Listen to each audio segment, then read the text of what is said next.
ओम शांति। मीठे बाबा ने हम सभी बच्चों का अलौकिक श्रृंगार किया है।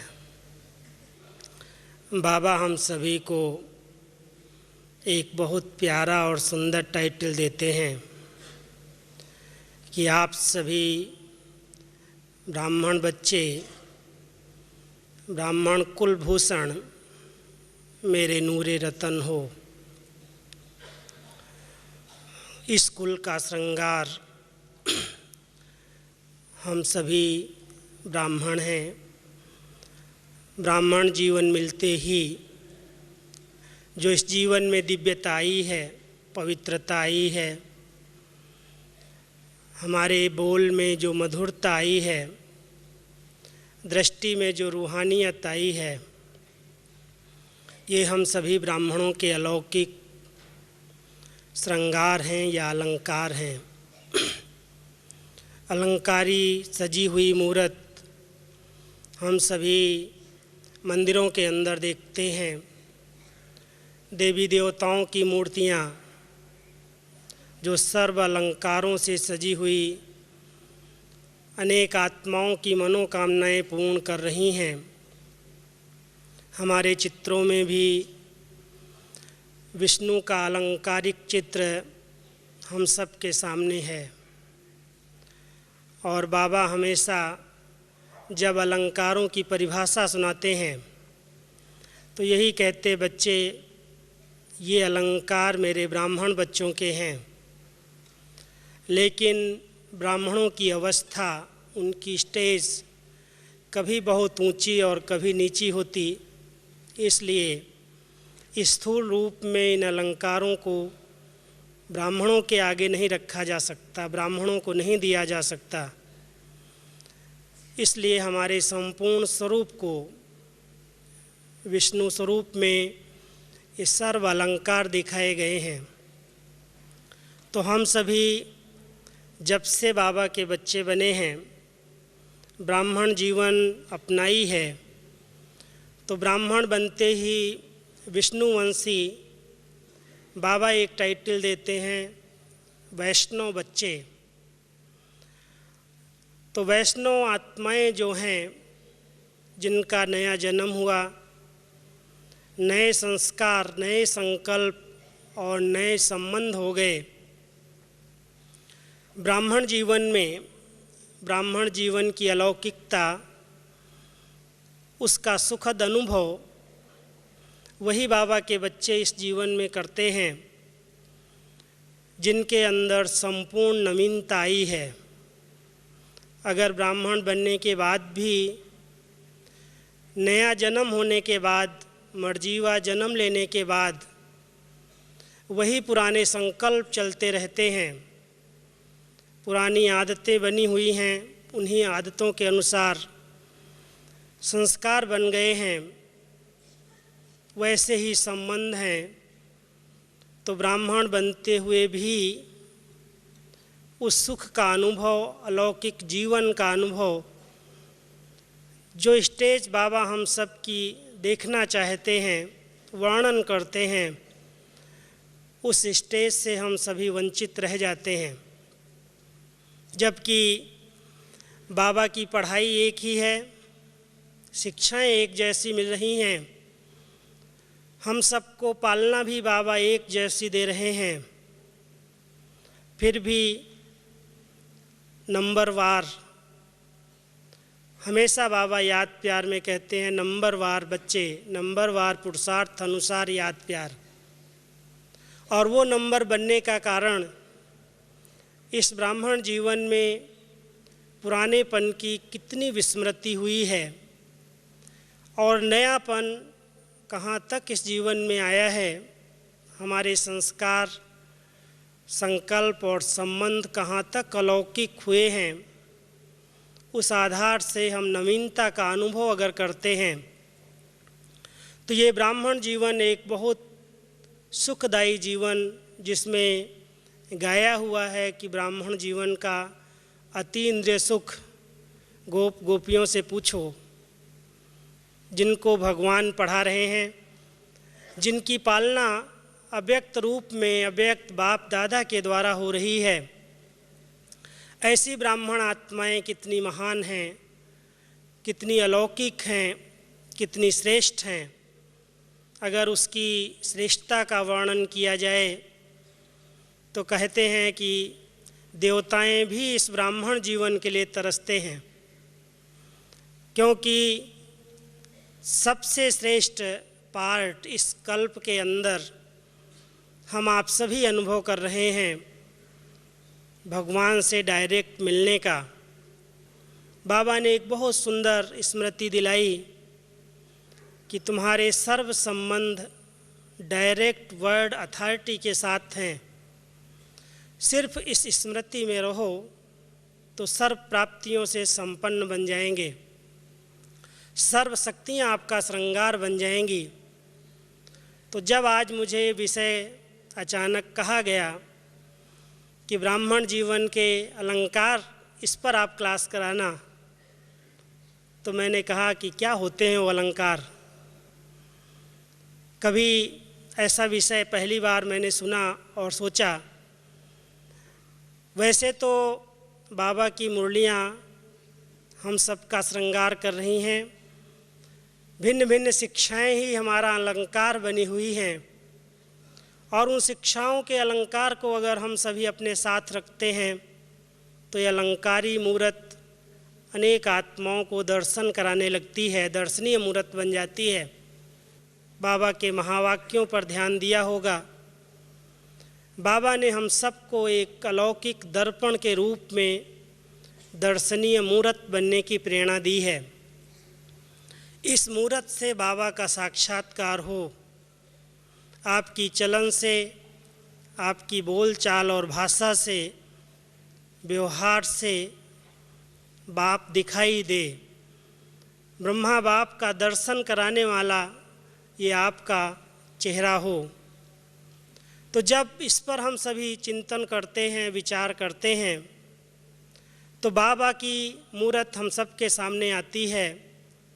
आज तक भी आप सब ने अनुभव किया होगा या बाबा का एक रस मुस्कुराता हुआ चेहरा। इतने बच्चों के साथ, इतने बच्चों की स्थिति जानते, परखते, उन्हें प्यार पालना देते, शिक्षाओं से श्रृंगार करते, कभी भी बाबा के चेहरे पर मुस्कुराहट में 1% भी कमी नहीं दिखाई देती। एक घड़ी के लिए, एक सेकंड के लिए भी कभी ये मुस्कुराहट चेहरे से चली गई हो, किसी ने देखा नहीं होगा। बहुत प्यार से मुस्कुराते हुए एक एक बच्चे का श्रृंगार करना। तो मेरा एक संकल्प आज चला कि वास्तव में ये हमारा एक बहुत सुंदर अलंकार है, मुस्कुराता हुआ चेहरा, जिसमें किसी भी प्रकार का तनाव नहीं है, जिसमें किसी भी प्रकार के किसी के गुण अवगुण नोट नहीं हैं। बहुत ऊंची नज़र से बाबा अपने बच्चों को देखते हैं, एक एक बच्चे पर दृष्टि डालते, उनके पास्ट की कर्म कहानी को जानते हुए भी समा लेते, उस पर दृष्टि नहीं जाती। लेकिन ये मेरे बच्चे क्या बनने वाले हैं, इनका भविष्य पद कितना ऊंचा है, कितना महान है, और यही बने थे कलप कलप। ये एक स्मृति ऐसी है जो एक रस स्थिति बना देती है। तो बाबा ने जिस प्रकार हम सब की पालना की है, जैसे बाबा को हम देख रहे हैं कि एक एक संकल्प में हर बच्चे को विशेष बनाने की भावना है, एक एक बोल में नाउम्मीद को उम्मीदवार बनाने की भावना है। ये एक अलौकिक श्रृंगार हम सबको दिखाई देता है। यही एक अलंकार हमारे आगे आते हैं कि बाबा के अलंकार ये हम सब के जीवन में आ जाएं। वैसे तो चारों अलंकारों की परिभाषा हम सब जानते और दूसरों को सुनाते हैं, शंख, चक्र, गदा और पद्म। ये जो विष्णु के अलंकार हैं, ये हमारे सब के, आप हम सब के अलंकार हैं संगम युग पर। लेकिन सिर्फ शंख ध्वनि करना, एक मुरली साकार बाबा की मैं पढ़ रहा था, बाबा ने साकार स्थूल सेवा करने वालों को एक बात कही कि बच्चे सिर्फ रोटी बनाना, सब्जी काटना, झाड़ू लगाना, क्या यही सेवा है? साकार के दिनों में बाबा अलौकिक सेवा की, ज्ञान सुनाने की सेवा की बहुत अधिक प्रशंसा करते थे कि वो सेवा करते हुए भी बच्चों को दो बाप का परिचय हर एक को देना चाहिए। समय बदला, समय के अनुसार हम सब देख रहे हैं कि बाबा के सभी बच्चे जिनके मुख से ज्ञान रत्न निकलते हैं, हर एक के अंदर रहता है जो हमने ज्ञान पाया है, सुना है, वो दूसरों को सुनाऊं। और एक से एक अच्छे प्रवीण हैं, अच्छी नई नई इन्वेंशन करके, अच्छी प्लानिंग करके, अच्छे अच्छे विधि से दूसरों को ज्ञान दान करते हैं। बहुत अच्छी सेवा की रिजल्ट ज्ञान दान करने में नंबर 1 है। लेकिन वर्तमान समय अव्यक्त पालना में हम सब देख रहे हैं। इस बार एक मुरली में बाबा ने कहा कि बच्चे ये सेवा के साधन केवल बच्चों को बिजी रखने के लिए हैं, प्रत्यक्षता का आधार दूसरा है। और वो प्रत्यक्षता आपके अलौकिक बोल से, चलन से, आपके चेहरे से होगी, आपकी जीवन से होगी। इन मुरलियों पर जब हम थोड़ा नज़र दौड़ाते हैं तो अपने अलंकार याद आते हैं। क्या हम सब ने शंख ध्वनि करना सीखा, लेकिन शंख ध्वनि के साथ साथ दूसरों को ज्ञान सुनाने के साथ साथ वो ज्ञान मेरे स्वरूप में कहाँ तक आया, उसकी लाइट और माइट कितनी आई है। एक एक बात जो ज्ञान की गहराई है, ज्ञान की गहन सब्जेक्ट हैं, उनकी लाइट और माइट से मैं आत्मा कहाँ तक संपन्न बनी हूँ। अगर मैं आत्मा का ज्ञान दूसरों को सुनाती हूँ, आत्मा का लेसन पढ़ाने वाले जिनको बाबा अभी भी पढ़ा रहा है, बच्चे स्वराज्य अधिकारी बनो, अपनी कर्मेंद्रियों की, मन और बुद्धि की राज दरबार लगाओ। एक बहुत अभी तक ये सब्जेक्ट, पहला पाठ और लास्ट पाठ गीता का, जिस पाठ से, पहले पाठ से अशरीरी बने और लास्ट पाठ से नष्टो मोहा बनेंगे, ये पाठ कहाँ तक स्मृति में आए हैं या इनका हम स्वरूप कहाँ तक बने हैं, अशरीरी स्थिति का अनुभव कहाँ तक होता है। तो ज्ञान इस जीवन में, इस स्वरूप में आ जाए, फिर ये शंख ध्वनि हो, दूसरी आत्माओं को ज्ञान दान हम करें जिसका प्रभाव पड़े।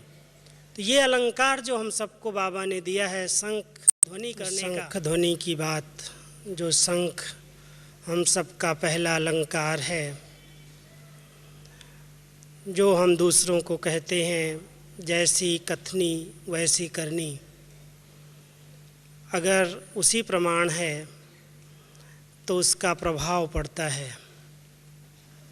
स्वदर्शन चक्र जिससे हम मायाजीत बनते, व्यर्थ से मुक्त जो चक्र बना देता है। कभी स्वदर्शन चक्र, स्व का दर्शन करते करते ये चक्र राइट की बजाय रॉन्ग की तरफ तो नहीं घूम जाता, व्यर्थ चिंतन या पर चिंतन में तो नहीं चले जाते, क्योंकि ये चक्र गला काटने वाला है माया का, विकारों का। अगर हम आत्मा को देखते हैं, स्वयं को देखते हैं, स्वयं का दर्शन करते हैं, अपने अनादि स्वरूप से लेकर के इस अंतिम पाठ तक अपने स्व को अच्छी तरह से निहारने वाले, स्वयं का दर्शन करने वाले व्यर्थ से मुक्त हो जाते हैं। लेकिन ये चक्र कहीं उल्टा तो नहीं चल जाता। इस अलंकार से मैं आत्मा कहाँ तक सजी हुई हूँ।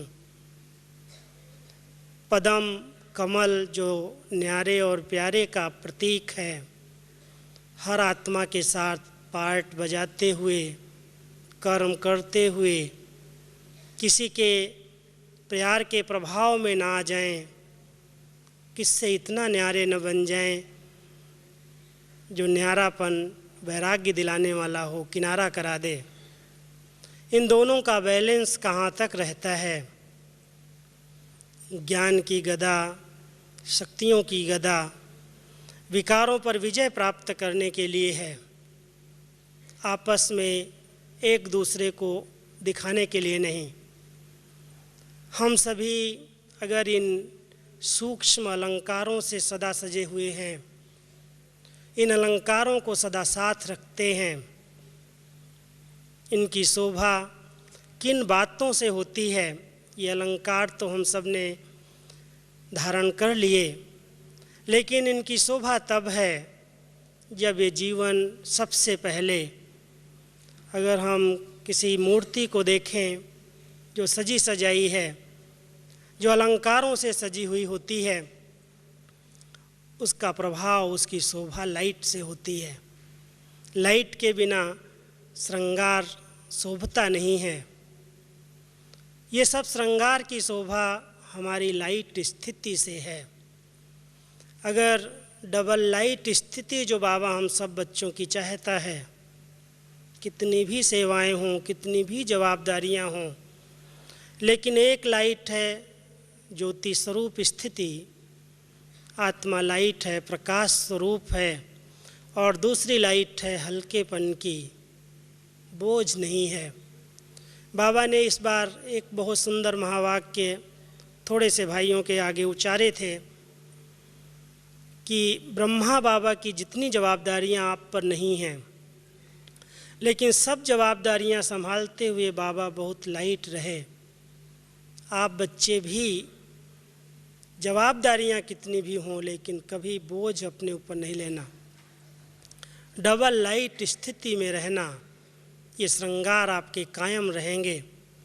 तो डबल लाइट स्थिति और निरहंकारी स्थिति, अगर कोई भी अहंकार आ गया सेवा करते करते, तो अहंकार अलंकारहीन बना देगा। बाबा के शब्द बहुत सुंदर हैं, आप सभी अपने पास नोट रखना कि अगर कोई भी प्रकार की सेवाएं कर रहे हैं, श्रृंगार हो रहा है हम सब का, हमारे पास ज्ञान अच्छा है, बुद्धि अच्छी है, हर प्रकार की सब फैसिलिटी, सब प्राप्तियां हुई हैं, लेकिन अगर उन प्राप्तियों का, उन सेवाओं का थोड़ा भी अहंकार आ गया, तो अहंकार सर्व प्राप्तियों को समाप्त कर देगा, क्योंकि देने वाला दाता है, उसको भूल जाएंगे। तो हम सभी सदा अलंकार से सजे रहें, इसलिए एक डबल लाइट स्थिति, दूसरी निरहंकारी स्थिति, और तीसरी सदा संतुष्टता हमारे चेहरे से दिखाई दे कि ये संतुष्ट प्रसन्न चितात्मा है। बाबा ने सभी बच्चों को ये होमवर्क दिया है, सदा संतुष्ट रहना और सबको संतुष्ट करना। कुछ भी हो जाए, इस संतुष्टता के खजाने को गंवाना नहीं। ये भी एक बहुत सुंदर हमारे श्रृंगार को दिखाने वाला दर्पण बन जाएगा। अगर संतुष्ट नहीं है तो ज्ञान का श्रृंगार, गुणों का श्रृंगार, शक्तियों का श्रृंगार दूसरों को साक्षात्कार नहीं कराएगा। इसलिए संतुष्टता का गुण हर एक ने कहाँ तक अपने जीवन में उतारा है। सेवाएं करते, हर आत्मा के संबंध संपर्क में आते, एक लक्ष्य बना लें कि खुद भी संतुष्ट रहना है और सर्व आत्माओं को संतुष्ट करना है। सेवाओं के क्षेत्र में अगर बाबा का एक शब्द जो बाबा कई बार यूज़ करते हैं साकार मुरलियों में, खीर खंड हो करके रहो। जैसे दूध में चीनी मिल जाती है, मिक्स हो जाती है, ऐसे खीर खंड हो करके रहना कि सेवाओं की सफलता की दो भुजाएं हैं, और अगर वो दो भुजाएं हम सब अपने साथ रखते हैं तो सेवाओं में हम एक नहीं कई गुना सफलता प्राप्त कर सकते हैं। और वो है एकता, जिसका आधार है खीर खंड हो करके रहना, एक दूसरे से बहुत प्यार और प्रेम से एक दूसरे को रिस्पेक्ट दे करके, सम्मान दे करके, मिलनसार बन करके रहना एकता का आधार बन जाता है। तो एकता और एकाग्रता, ये दो बाबा कहते सेवा की सफलता के हाथ हैं और इन्हीं दो के आधार से आप हर क्षेत्र में सफल हो सकते हैं। ये हमारे श्रृंगार हैं, अलौकिकता के, अलौकिक जीवन के अलंकार हैं। तो खीरखंड स्थिति कहाँ तक रहती है? ये अलंकार गिरते कैसे हैं? कभी कोई अलंकार रहता, कभी कोई। इस पर थोड़ा सा हमने विचार किया तो एक संकल्प आया कि अलंकार को ख़त्म करने वाली एक बहुत सूक्ष्म बात है, अगर उस पर ध्यान दिया जाए। एक दिन मैं एक स्लोगन पढ़ रहा था और वो बहुत इतना अच्छा स्लोगन मुझे लगा। शक शब्द माना शक के, जिसको बाबा कहते हैं अनुमान, संशय। शक की समाप्ति के बाद ही शांति का प्रारंभ होता है। शक की समाप्ति के बाद ही शांति का प्रारंभ होता है। अगर कोई अपने जीवन में शांति का श्रृंगार करना चाहता है, शांत रहना चाहता है, शांति का दान देना चाहता है, शांति की गहन अनुभूति करना चाहता है, तो शक का संस्कार, शक करने का संस्कार, अपने आप पर शक। कई बार हम लोग सोच लेते हैं पता नहीं ये व्यक्ति मुझे किस नज़र से देखता है, अंदर शक होता है, ये हमारे बारे में ही तो नहीं बातें करता, ये मेरे बारे में ही तो नहीं सोच रहा है। या हम भी अपने आप पर शक करते हैं, पता नहीं बाबा तो कहता है, लेकिन मैं बनूंगा या नहीं, बन सकता हूँ या नहीं, मैं कर सकता हूँ या नहीं। इससे सिद्ध होता है हमारे विश्वास की कमी। तो ये सबसे ऊंचे श्रृंगार को समाप्त करने वाला शक का संस्कार है जो बाबा ने हमारे अलंकार दिए हैं। अगर कोई शक की दृष्टि से अपने आप को भी देखता है, दूसरों पर भी शक की दृष्टि से देखता है कि ऐसा ही पता नहीं कहता तो है, लेकिन इसके जीवन में है या नहीं। ये बहनें इतनी ऊंची बातें तो करती हैं, लेकिन इनकी जीवन ऐसी है या नहीं। शक की दृष्टि से कई लोग पहले आते हैं और वो दृष्टि एक बहुत नुकसानकारक है। शांति का प्रारंभ ही नहीं होता।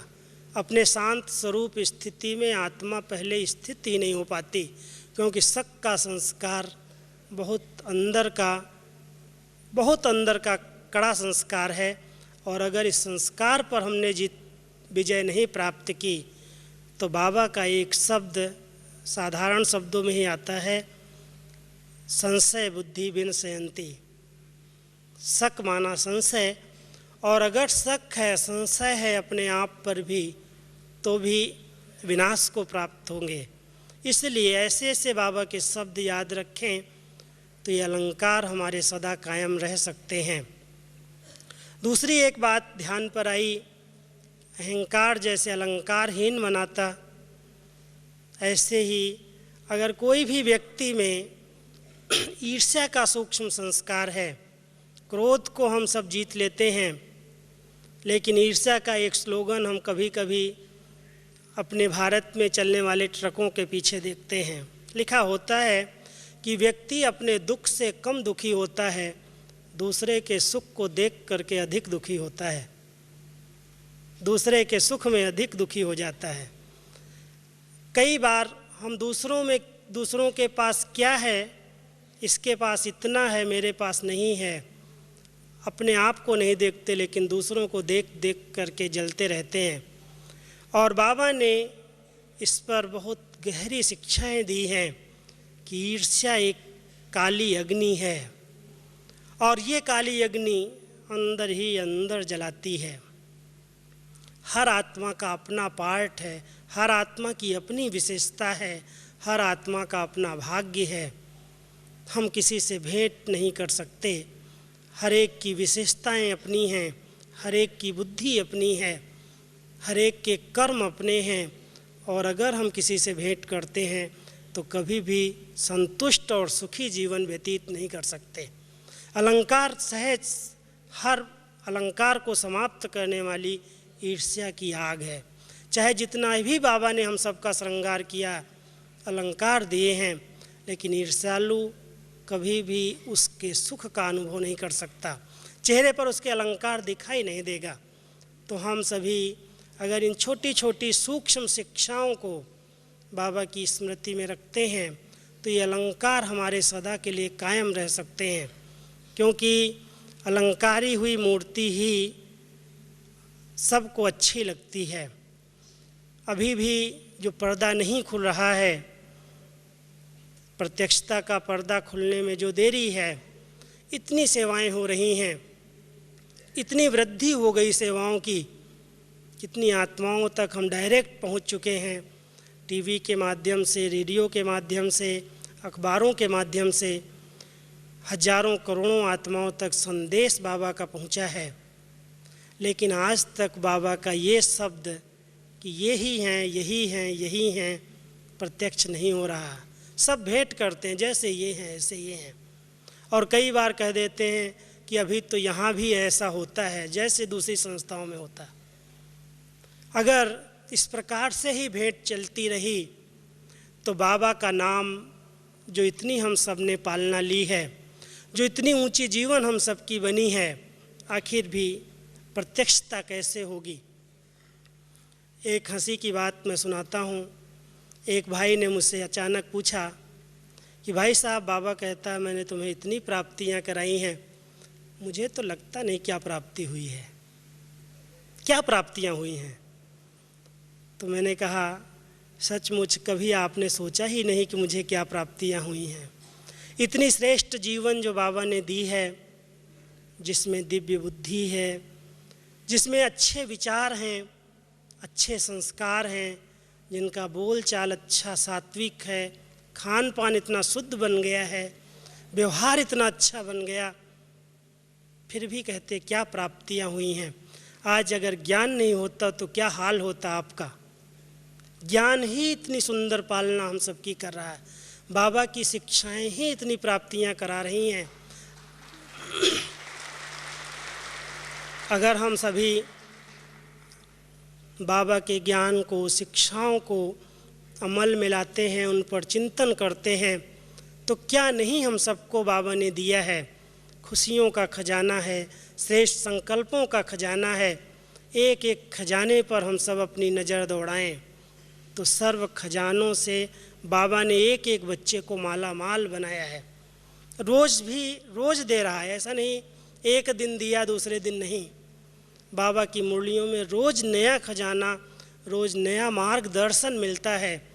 ऐसा भी कोई सत्संग नहीं होगा जहाँ रोज़ ही नई ढंग से पढ़ाई और नई शिक्षाएं हम सबको मिलती हों, किसी को भी मिलती हों। तो इतनी सुंदर मार्गदर्शना, इतनी श्रेष्ठ श्रीमत, जिसके आधार से आधा कल्प तो किसी की मत और राय लेने की ज़रूरत ही नहीं पड़ेगी। अगर इस समय हम श्रेष्ठ श्रीमत पर चल रहे हैं, श्रीमत को हम समझ रहे हैं कि बाबा ने कितनी ऊंची मत दी है, स्वच्छ रहना सिखाया, सद्बुद्धि दी, सद्विवेक दिया, दिव्य दृष्टि दे दी, इससे बड़ी प्राप्तियां और क्या होंगी। अपनी प्राप्तियों पर नज़र दौड़ाएं और यही अपना श्रृंगार बना लें। इसी से हमारी श्रृंगारी मूर्त दिखाई देगी, कितनी प्राप्तियों से संपन्न है, अतृप्त नहीं हैं हम। अगर अतृप्त हैं तो ईर्ष्या हो सकती है, किसी से भेंट हो सकती है, हर एक का अपना भाग्य है। एक कहावत, एक गीत में हमारे शब्द आते हैं, समय से पहले और भाग्य से ज़्यादा किसको क्या प्राप्त हो सकता है। तो हम सबको बाबा ने जो प्राप्ति कराई है, मैं तो कहता हूँ भाग्य से भी ज़्यादा है और समय से भी ज़्यादा है। इतनी प्राप्तियाँ बाबा ने करा दी हैं, कभी सोचा भी नहीं होगा कि ऐसा भाग्य होगा, इतना बड़ा परिवार मिलेगा, इतना बाबा डायरेक्ट आकर के हम सबको सकाश देगा, शक्तियाँ देगा, पढ़ाएगा, एक एक बच्चे को बच्चे बच्चे कह कर के बात करेगा। भक्ति में तो हम सब सुनते थे, समझते थे, शायद कई जन्म लेने पड़ेंगे भगवान का दर्शन करने के लिए, और हम तो डायरेक्ट उनसे बातें करते हैं, उनसे मिलन मनाते हैं, उनसे एक एक बात की राय ले रहे हैं, एक एक श्रीमत ले रहे, कदम कदम के लिए श्रीमत मिल रही। तो इतनी सब प्राप्तियाँ क्या हम सब का श्रृंगार नहीं है। अगर हम इसको श्रेष्ठ चिंतन के रूप में सुमिरन कर लेते हैं, अपनी स्मृति में ले आते हैं तो हम समझते हैं कि ऐसी अलौकिक जीवन नशे की जो हम सब की होनी चाहिए। अगर हम सभी ऊंचे नशे में रहना सीख लें, श्रेष्ठ पोजीशन पर स्थित रहना सीख लें, तो ये श्रेष्ठ पोजीशन, ऊंची स्थिति छोटी छोटी बातों को सहज ही समाप्त कर देगी। विघ्न भले भी कितने आएँ, क्योंकि अगर कहीं पर भी कोई मर्यादा का उल्लंघन होता है, कहीं पर भी कोई मर्यादाओं का ठीक रीति से पालन नहीं होता, तो आज ये कोई छोटी संस्था नहीं, एक व्यक्ति का नाम बदनाम नहीं होता, लेकिन सारे परिवार पर नज़र लोगों की जाती है। इसलिए हम सब की बहुत बड़ी जवाबदारियां भी हैं। इसके साथ साथ जितना ऊंचा भाग्य है, जितनी ऊंची पालना है, उतनी बड़ी हम सब की जवाबदारियां भी हैं कि हमारा कोई भी ऐसा कर्म न हो, ऐसी कोई एक्शन न हो, ऐसी कोई एक्टिविटी न हो जिसमें साधारणता है। जो दुनिया कर रही है वो हम नहीं कर सकते हैं, उसमें दिव्यता है, अलौकिकता है। तो ये हमारी मूर्ति बाबा के ज्ञान को और बाबा को अपने आप प्रत्यक्ष करेगी। हमारी चलन और हमारा चेहरा, हमारा व्यवहार और हमारा चिंतन, मैं समझता हूँ ये बाबा का दर्शन कराने वाला हो जाएगा। तो हम सभी बाबा की बताई हुई सूक्ष्म मर्यादाओं को, उनकी श्रीमत को अगर श्रेष्ठ रीति से समझ करके पालन करते हैं। आज दादी जी का एक संकल्प बार बार आ रहा था, मुझे कहा भी अभी लिख करके ले आओ कि मेरा संकल्प चलता है कि भारत बहुत महान तीर्थ है और इस भारत महान तीर्थ से व्यसन समाप्त हो जाने चाहिए। इतना बड़ा संकल्प।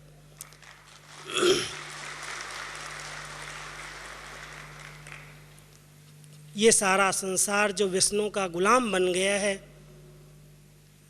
जो अशुद्ध अन्न खा रहे हैं, उनसे मुक्त हो जाएं।